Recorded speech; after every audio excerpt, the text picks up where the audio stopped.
Zdravíme všetkých milovníkov domáceho varenia a pečenia.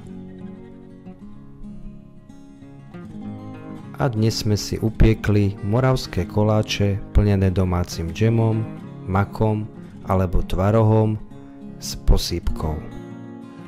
Na moravské koláče budeme potrebovať 1 kg polohrubej múky, ďalej kvások, ktorý si vyrobíme zo 40 g droždia, 3 čajových lyžic cukru a vlažnej vody.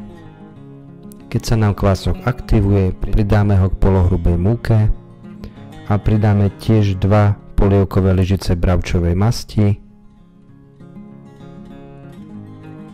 1 čajovú lyžičku soli, 10 čajových lyžičiek kryštálového cukru,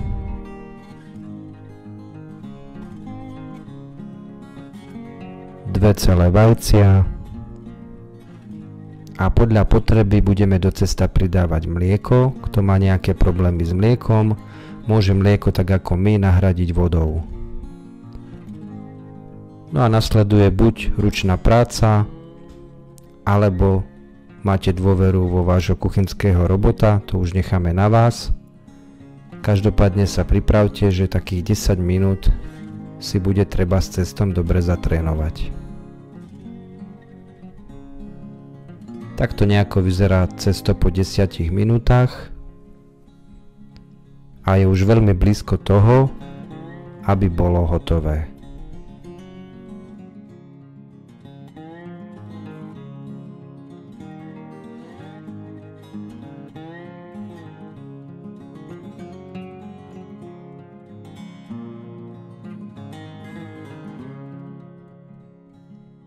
Keď je cesto vymiesené, nelepí sa vám na ruky, je nadýchané a vláčne, tak ho posypeme múkou a necháme ho aspoň 1 hodinu kysnúť na teplom mieste.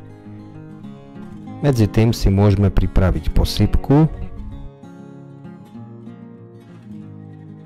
ktorú si pripravíme približne zo 125 g masla na pečenie, 20 g múky, hrubej múky a 20 g cukru.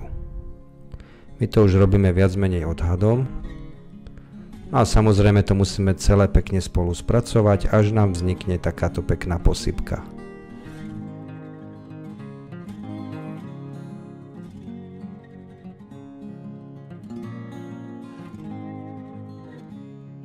Pripravíme si plech na pečenie, ktorý si pomastíme,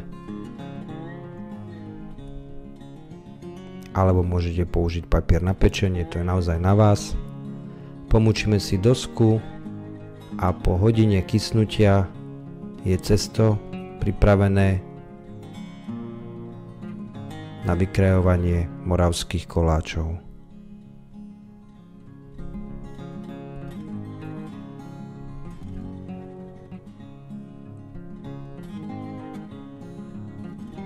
Ako vidíte, darilo sa mu dobre. A presne takto sme si to predstavovali. Cesto pomúčime aj z vrchu, aby sa nám nelepilo na valček a mierne ho rozvalkáme.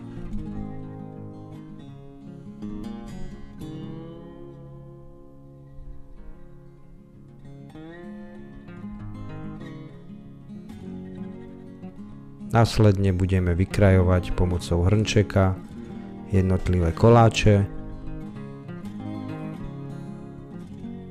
ktoré ešte odporúčame nechať 5-10 minút len tak postať, aby trošku ešte vykysli.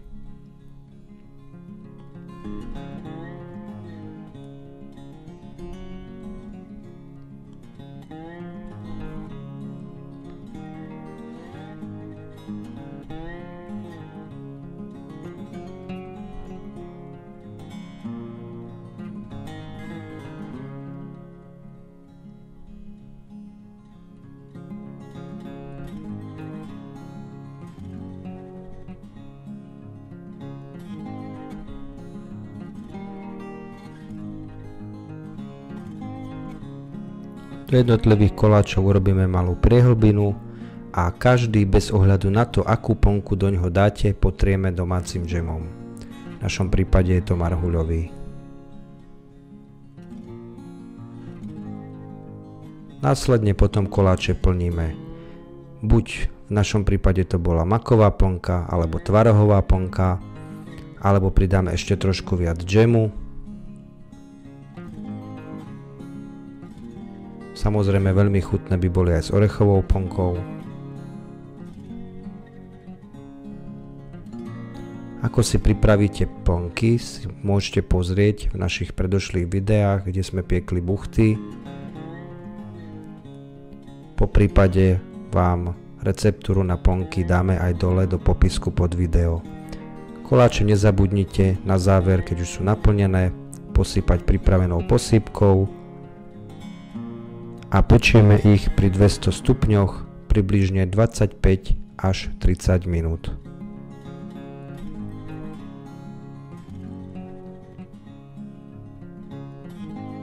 Takto krásne vyzerajú približne po pol hodinke pečenia. V rúre následne ich ešte potrieme vodou, aby boli jemné, chrumkavé, mäkučké.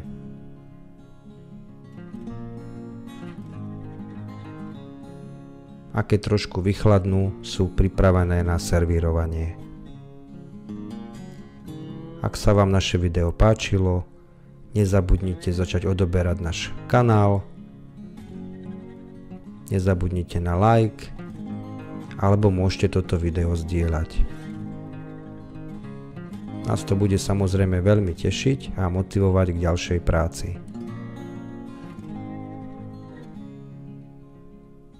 Tešíme sa na vás pri našom ďalšom videu.